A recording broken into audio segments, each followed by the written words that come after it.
Советот за превентива против малолетничка деликвенција СППМД од Кавадарци со двајца своји представници зеде учество на 8-та школа против говорот на омрза.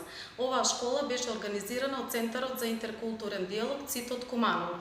Темата на оваа школа беше борба против сексистички и хомофобичен говор на омрза. Оваа школа е поддржана од Европската младинска фондација и истата се состои од 3 дела.